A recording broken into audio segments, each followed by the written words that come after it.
It was the most heartbreaking moment I think of my life.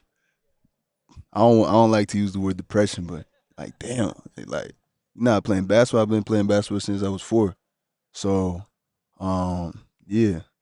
Not playing basketball for a whole year and the AU tournament prior, I feel like I finally understood the flow of playing high school basketball here, playing basketball here in America in general. So I was ready to play the senior year, but can't take it back. Happens. But I knew eventually that if I get over this, like ain't nothing worse than this. If I get over this, I can get over anything. Just the most beautiful arena, not only in the Big 12, maybe in the country. Yeah, as we have our first guest stepping on over here, we got Dwayne Aristode, of course, star freshman.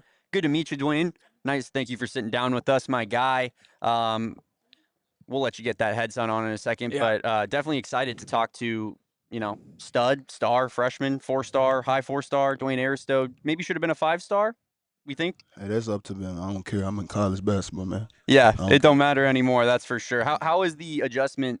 Because you kind of lived on more on the East Coast, right? So how has it been kind of, moving to Tucson and kind of just enduring this heat over the course of the summer?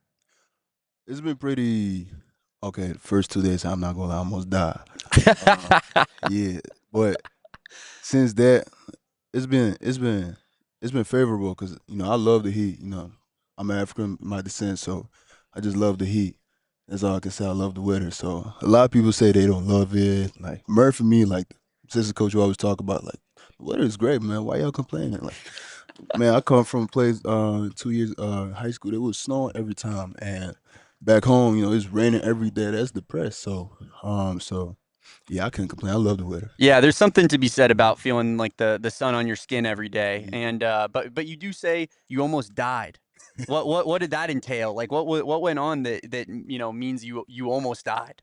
So before everybody was here, I was here to move in my new house, and I still thought I was in New Hampshire, so I had like 2 layers of clothes on, long pants on, and I didn't like I thought it was fake, like the way people were talking about the heat over here. So man, I was 2 hours outside just walking.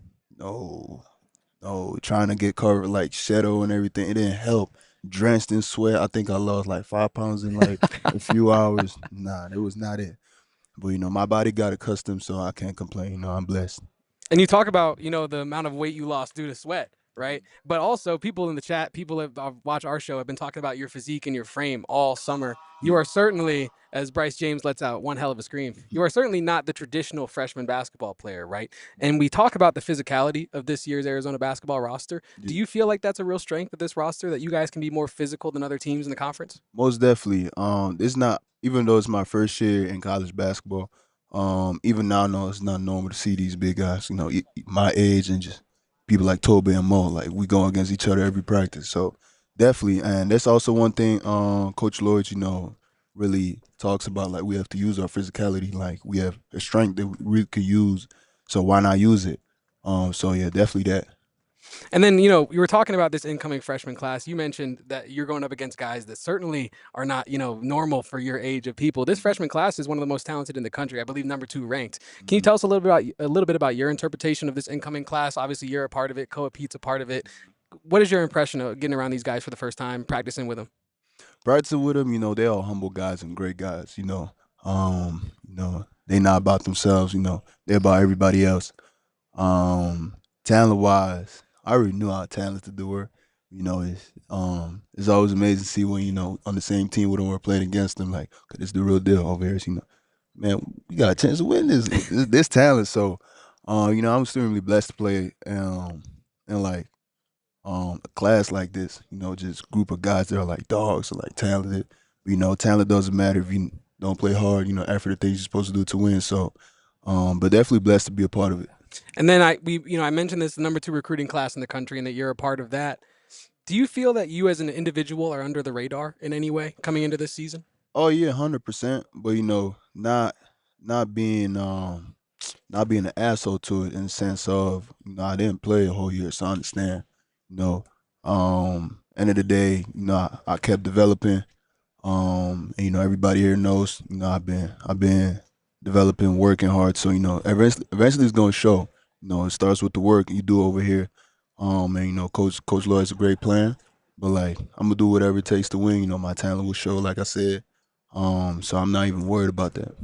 How is the mental side of having to sit out for a season? Because I think that probably goes a little under the radar as well in terms of just like you love basketball. This is the game you've dedicated your life to, Yeah. and you weren't able to get out on there on the court for a minute. So like how is that journey having to sit on the side and kind of watch?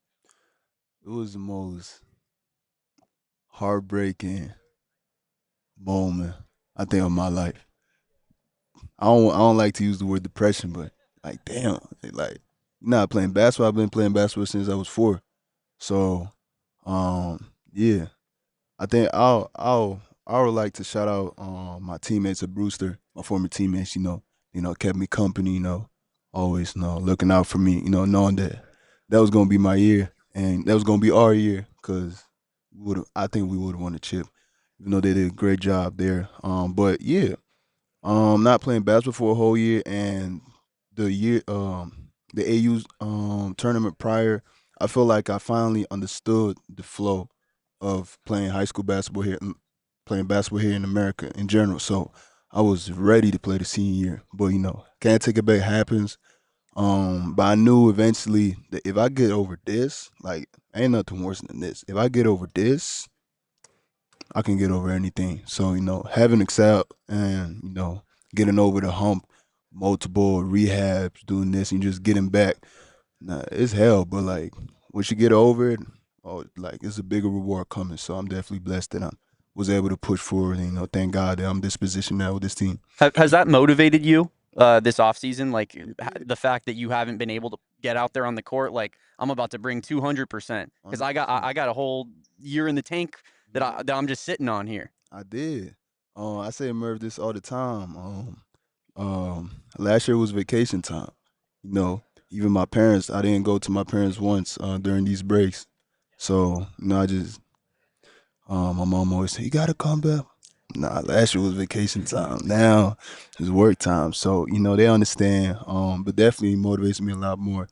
But, definitely got to stay composed, not do too much. My time will come. But like my time isn't the form as us winning. That's everybody's time. So, yeah. And then also, you talk about like this time away from the game and how it motivates you. What skill set are you most excited to show off on the court this season? What I'm most excited to show off? Yeah, in terms of your personal skill set. That I'm a multi-dimensional player that I can do anything that the coach asks me to do. Some days, you might have a different role. I might have to guard the best player. I might have to play the 4. I might have to play the 3-2. Who knows? Shoot the ball. Attack my defender, get in the paint. Dunk on people, rebound the ball. That's very crucial for us this year. I think everything basically. Whatever he asks me to do, I have to do. And just the things that help us win. That's the ultimate goal. So I think everything. And then also, you talk about the connection with your teammates, right? You love your teammates from Brewster. I'm sure you're loving to get to know your new teammates here at Arizona. Yeah. One of those teammates is LeBron James' son, Bryce James. Yes, sir. I watched your Get to Know Me video from Arizona basketball, and if you haven't watched that, go check it out. Very fun guy. I know what you were about to say. You said your favorite player is Michael Jordan, Yeah. and that you love his book that he wrote, his Yeah. biography. Mhm. Have you talked to Bryce about that? Does he know you said that? I don't know if he knows. I have not talked about him to him about that. I don't know if he knows. I don't know until he comes to me. But yeah, I'm gonna stand with what I stand. He's the reason I play basketball. So yeah, If he asks you about it, are you throwing stats at him? man, I'm a pro championship. I'm a pro mentality. Everything. You're about to go to war for Yeah. your guy Mike. Yeah, but I'm also biased. He's Yeah. the reason I played. So So is he. yeah. Well, thank you so much, Dwayne Aristode. We appreciate We you. For your appreciate you, time. man. It was Good good luck. meeting you. Appreciate you. Y'all We hope too. to have you on again sometime soon, brother.